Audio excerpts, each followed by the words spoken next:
Le livre, en gros, se construit en deux temps. Une première partie d'analyse de la crise européenne, de ses déterminants, et une partie solution, proposition. Je présenterai un petit peu synthétiquement la partie d'analyse, et Michel Guetta parlera de nos propositions. Le point de départ, c'est de dire que la crise européenne, elle n'est pas conjoncturelle, même si elle naît d'une certaine conjoncture. Elle n'est pas que contextuelle, même si bien sûr elle s'ancre dans un contexte de transformation du capitalisme, aussi de transformation des sociétés profondément, mais que la crise européenne a des déterminants qui sont propres fondamentalement à la structure même du système politique européen, à son architecture. Et que de son architecture même, de sa logique interne, se produit une sorte de dynamique d'affaissement général de la démocratie en Europe. Pourquoi ? Parce que il ne faut pas parler de l'Union européenne stricto sensu, il faut prendre en compte le système politique européen, c'est-à-dire à la fois le niveau de l'Union européenne et le niveau des États membres, et c'est cet ensemble qui forme le système politique européen et qui va produire, dans les interactions complexes entre ces deux niveaux, une dynamique structurelle d'affaissement des démocraties, une dynamique de politisation négative. Alors pourquoi ? Parce que l'Union européenne, principalement, c'est un droit du marché intérieur qui va placer les États membres dans une situation de concurrence réglementaire. En gros, les États membres, pour éviter en fait que leurs richesses partent chez le voisin, leurs richesses à la fois en capitaux, en ressources humaines, en technologie, les États membres vont devoir, en fait, bon gré ou mal gré, conduire une politique de l'offre. Et pour les États membres de la zone euro, qui n'ont donc plus le levier monétaire comme politique publique, vont même devoir, bon gré mal gré là aussi, mener une dévaluation interne, c'est-à-dire en gros une baisse du coût du travail. Alors, qu'est-ce que ça produit sur les États membres ? C'est que du coup, si on ajoute à cela les règles budgétaires européennes, ça vient contraindre de manière forte les pouvoirs budgétaires nationaux. Les parlements nationaux voient leur marge de manœuvre budgétaire fortement réduite, à la fois d'un point de vue qualitatif, c'est-à-dire qu'ils ne peuvent de moins en moins décider de grandes orientations, de choisir entre différentes grandes orientations socio-économiques. Il faut, bon gré, mal gré, plus ou moins mener une politique de l'offre. Alors, redressement dans la justice ou travailler plus pour gagner plus, mais une politique de l'offre, mais aussi une réduction quantitative de ces pouvoirs budgétaires du fait des contraintes budgétaires européennes. Qu'est-ce que cela fait lorsque l'on réduit les pouvoirs budgétaires des parlements nationaux ? C'est une affectation du cœur même des démocraties nationales. Pourquoi ? Et c'est le point de départ de notre raisonnement, c'est que nous, on veut analyser la crise européenne, non pas à partir de questions d'abord macroéconomiques, mais à partir de la démocratie. La démocratie, dans sa définition même, c'est tout simplement des électeurs qui votent pour une majorité parlementaire qui va choisir et mettre en place une grande politique publique socio-économique et sociétale.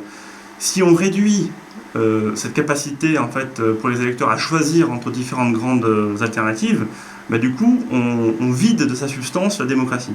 Et c'est ce qui se passe au niveau de l'Union européenne. Pour autant, on pourrait croire que ce que l'on perd au niveau national, on le regagne au niveau de l'Union européenne, mais ce n'est pas le cas. Principalement pour une question de budget européen, puisque l'Union européenne n'a pas de vrai budget européen, un budget qui avoisine 1% du PIB, c'est un budget plutôt technique. L'Union européenne elle-même ne peut pas offrir aux électeurs de grandes alternatives en termes de choix socio-économiques. Du coup, ce qu'on perd au niveau national en termes de démocratie, on ne le retrouve pas au niveau de l'Union européenne en termes de démocratie. Donc, compte tenu de ces réflexions, on va se positionner par rapport à ce qui existe. Il y a du fait de la difficulté des problèmes et de leur persistance, il y a une dégradation de la réflexion politique, manifestement, qui se traduit par une polarisation entre les gens qui disent de toute façon on n'en sort pas, on est dans un cercle vicieux, tout ce qui a été essayé jusqu'ici a pu avoir des effets, si vous voulez, en particulier de maintenir la zone euro telle qu'elle existe, mais ils ne font pas avancer le problème européen, et ils ne font pas avancer en particulier ce que les citoyens attendent, c'est-à-dire de la croissance, de l'emploi et de meilleures conditions de vie. D'où la dégradation de tout ça. Et donc, la plupart des gens disent soit on rejette l'Europe et puis on revient au niveau national, en espérant, et c'est ça qui est une erreur forte souvent, en espérant que tout va s'arranger simplement parce qu'on passe au niveau national. Ce qui évidemment n'est pas vrai. Il suffit de regarder que les pays qui ne sont pas dans la zone euro, ces pays-là ont des difficultés comme les autres. Les Anglais ont eu des difficultés énormes avec une grande flexibilité de leur politique. Et les autres disent, la seule chose à faire, c'est de boucler l'Europe. Et boucler l'Europe, ça veut dire réaliser une union fédérale. Et donc nous, on se pose différemment parce qu'on pense que la voie doit être par rapport au contenu de l'analyse qu'on a faite. Et donc c'est l'idée de donner à un Parlement qui existe déjà, mais qui n'est pas un vrai Parlement, le Parlement européen, le pouvoir qui est celui d'un Parlement, de façon à ce qu'un niveau européen de démocratie puisse exister. Et donc un Parlement, c'est quoi? C'est la capacité de lever l'impôt pour diriger un budget, faire que ce budget ait, une efficacité sur les problèmes globaux de l'économie et permette, une croissance nouvelle, qui est indispensable dans les conditions actuelles d'épuisement de la croissance qu'on a connue depuis une trentaine d'années.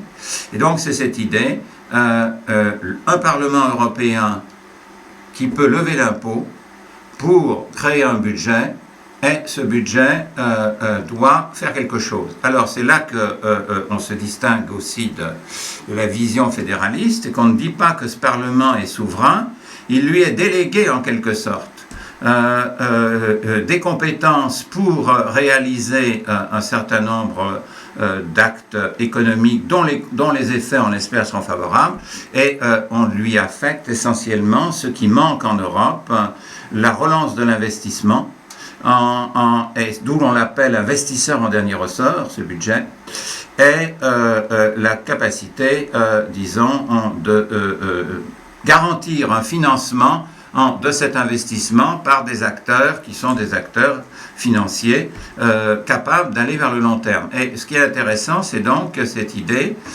un Parlement qui est un Parlement démocratique, gérant un budget, lequel budget va non pas, si vous voulez, faire tout l'investissement qui est nécessaire, mais pouvoir entraîner l'ensemble de l'épargne privée pour financer des investissements dans le sens d'une révolution industrielle, car c'est ça dont on a besoin, dont la base est une transformation de l'énergie et de la politique climatique, qui donnerait à l'Europe la poursuite du leadership qu'il a eu déjà sur ce domaine-là. Ça, c'est donc un volet considérable du niveau démocratique européen.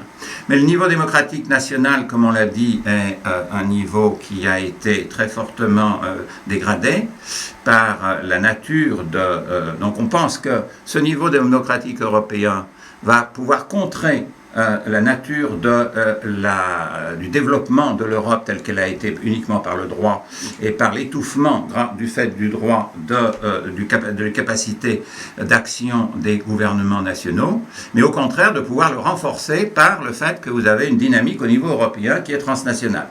Mais il faut encore résoudre les problèmes qui sont majeurs, qui se sont accumulés depuis le début de l'existence de l'euro. C'est la polarisation, qui crée des conflits permanents entre les pays excédentaires et les pays déficitaires en Europe, entre, le bloc germanique et les pays d'Europe du Sud. Alors là, pour ce faire, il faut, nous, on cherche à se mouler, à s'inscrire dans des procédures et des institutions qui ont été mises en place et qui fonctionnent mal. Et donc, on ne cherche pas, si vous voulez, à faire une révolution générale qui serait le fédéralisme.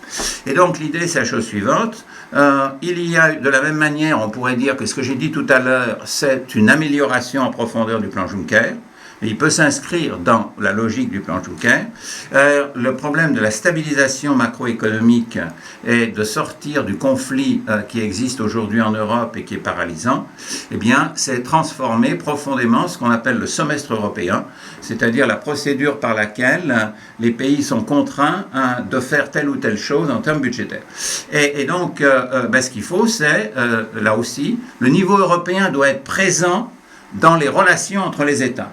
Et pour que le niveau européen soit présent dans les relations entre les États, il faut que le groupe de pays qui acceptent d'aller dans ce sens, je ne dis pas que c'est aujourd'hui toute la zone euro qui peut y aller d'un seul coup. On pense qu'il est nécessaire qu'il y ait, si vous voulez, un club de pays qui refondent un pacte en quelque sorte, après une refondation analysée en profondeur. De la même manière qu'on le fait là. Et donc, ça veut dire la chose suivante, on s'inscrit dans le semestre européen, mais on élimine les règles rigides, et on élimine le fait que les pays sont considérés chacun de leur côté, que les interdépendances ne sont pas prises en compte dans ce processus de gestion budgétaire annuelle. Et pour ce faire, nous disons que là aussi, nous pensons que la Commission européenne n'est pas le bon acteur pour pouvoir diriger ce processus de stabilisation. Il faut une agence budgétaire composée d'experts indépendants, qui est donc une agence d'ordre fédéral, mais qui est une agence à compétence d'experts et non pas du tout une entité politique souveraine. Cette agence, elle va s'occuper de la zone euro dans son ensemble, c'est-à-dire décider d'abord, analyser la situation macroéconomique de la zone euro et dire on a besoin de savoir quel va être le budget de la zone euro l'année prochaine. Donc on aura quelque chose qu'on n'a pas, c'est-à-dire un budget qui est lié à la conjoncture et permettre des politiques contracycliques pour l'ensemble de la zone euro. Et ensuite, il y a des conditions de partage de ce budget entre les pays, de façon à ce qu'il y ait plus de symétrie. Alors pourquoi ça sera accepté ? Parce que les Allemands ont toujours refusé autre chose que les règles qu'ils ont proposées, parce qu'ils disaient que si on ne le fait pas, il y aura des pays qui feront n'importe quoi et on aura une dérive systématique et la zone euro explosera. Là, ce n'est pas le cas, puisque vous avez une entité qui définit le budget de la zone euro, compatible avec ce qu'est la politique macroéconomique nécessaire, et par conséquent, le partage peut être beaucoup plus confiant qu'il ne l'aurait été autrefois.